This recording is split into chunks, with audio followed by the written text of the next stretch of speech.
Mes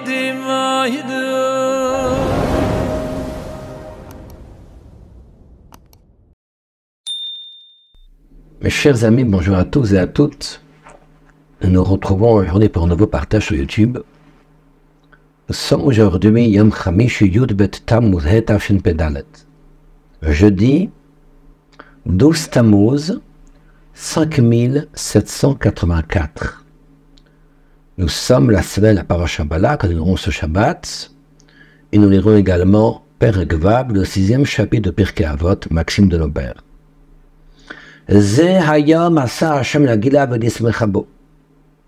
Aujourd'hui, 12 Tammuz, de Bet Tammuz, on ne dit pas Tachanoun. On ne dit pas les supplications depuis déjà Mincha hier, ainsi que demain. Pourquoi? Parce que ce sont des jours qu'on appelle Yemei Chag HaGeula, des jours de délivrance de rédemption. Délivrance de qui? Dans les plus grands maîtres de la génération précédente, Rabbi Yitzchak Schneerson, qui était le précédent Rabbi Lubavitch, qui a été libéré de prison justement durant ces jours-ci, le 13 Tammuz. Aujourd'hui, c'est son jour d'anniversaire du Bet Tammuz. Il a été libéré de prison en 1927, donc des prisons russes. Le Rabbi précédent a dit que l'Oti Bilvad Gal Hashem. Ce n'est pas uniquement moi qui ai été libéré de prison, et là seulement Kol Asher B'Shem Yisrael Yichoneh.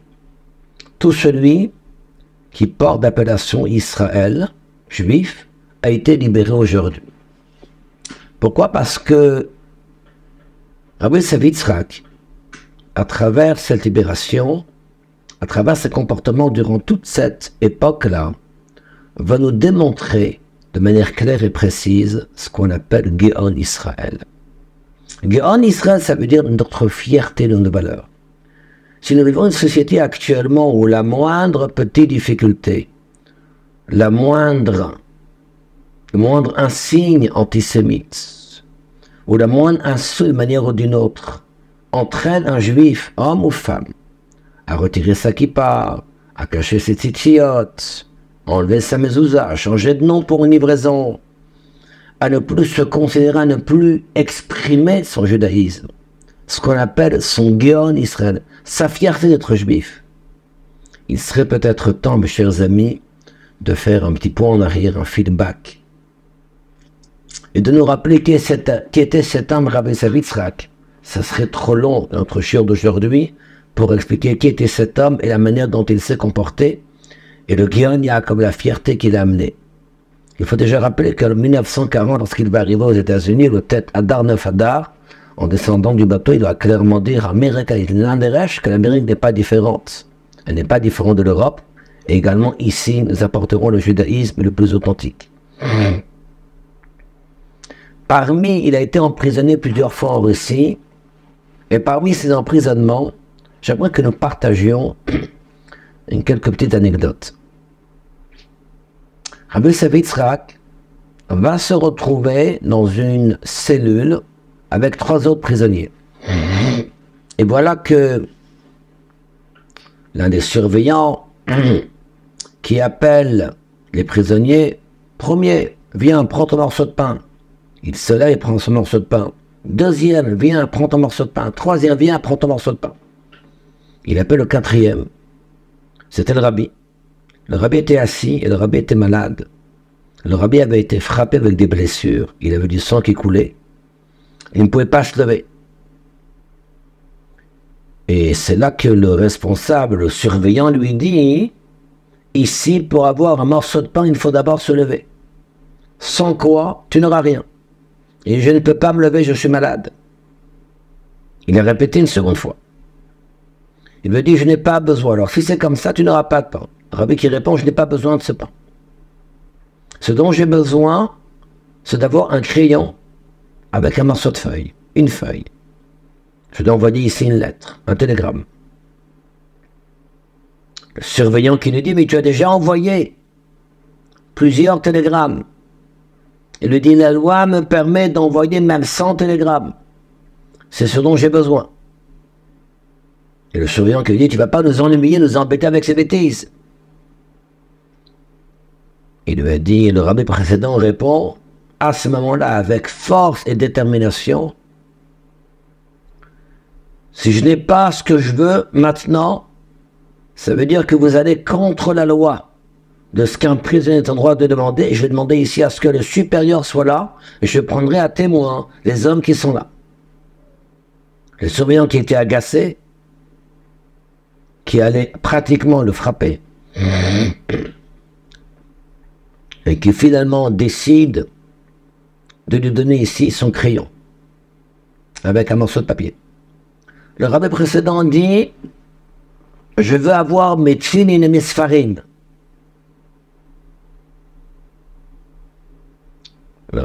Là, c'est un autre surveillant, pardon, alors que ce premier surveillant était sorti, le rabbin précédent a demandé, et parce qu'il a demandé cette fille, et on ne lui a pas donné, il a dit, faites-moi appeler le supérieur, sinon je vais entamer une grève de la faim. En présence des prisonniers qui sont là. C'est là que la personne supérieure à ses surveillants, après un laps de temps, va arriver. Il lui dit, tu me déranges ici. Il dit, la loi me permet d'avoir en détention, en prison, ce qui m'appartient, mes objets. Je veux avoir mes tfilin et mes sfarim. Je veux mes tfilin et mes livres de Torah. Impossible. Et si tu n'auras pas tes tfilin, lui répond le supérieur. Le rabbi précédent continue à insister. Il n'a pas gain de cause. Les prisonniers qui étaient là étaient fort étonnés d'une telle détermination.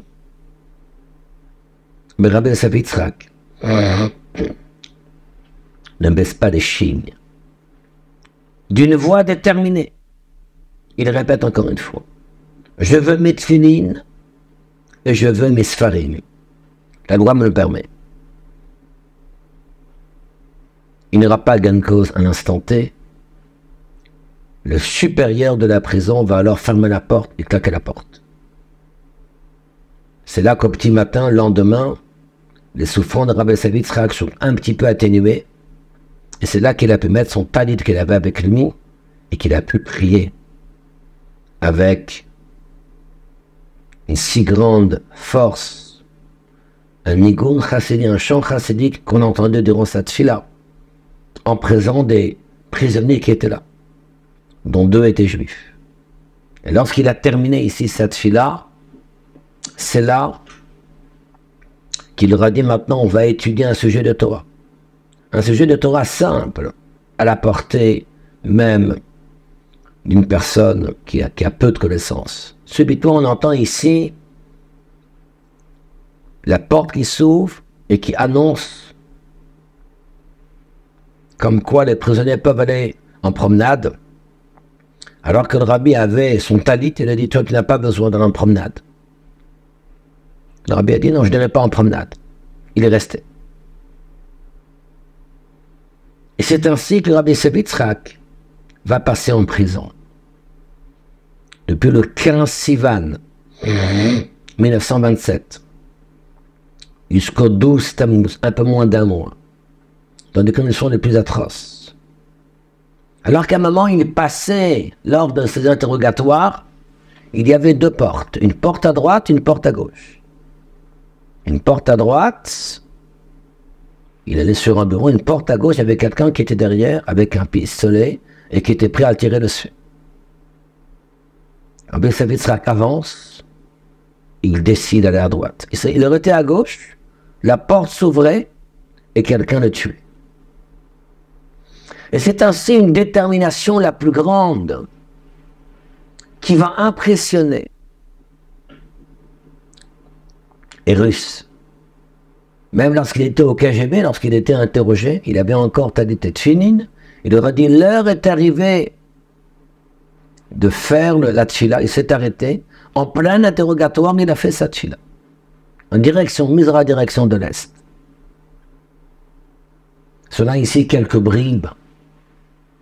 Bien évidemment, si on devait ici s'arrêter sur toute cette arrestation et la manière, les conditions qu'il a eues, mais ce qu'il faut retenir, de cette arrestation, c'est qu'un juif doit être fier de ses principes. Lorsqu'il a des principes de Torah, lorsqu'il a des principes de mitzvot, l'olegamgem, de ne pas balbutier, de ne pas être celui qui a peur de ses principes, de ce qu'il doit faire, et de clairement dire des choses, avec une détermination, une précision, une exactitude, de manière posée. Alors qu'Hachem fasse que ces jours de 12 et 13 Tammuz, jours de libération de prison, puissent être pour nous, Edratan, des jours bénis, de lumière, de réussite, et que nous puissions nous aussi intérioriser un peu plus en nous ce Géon Israël, cette force, cette puissance, cette fierté de nos valeurs jusqu'à Mashiach. À très bientôt.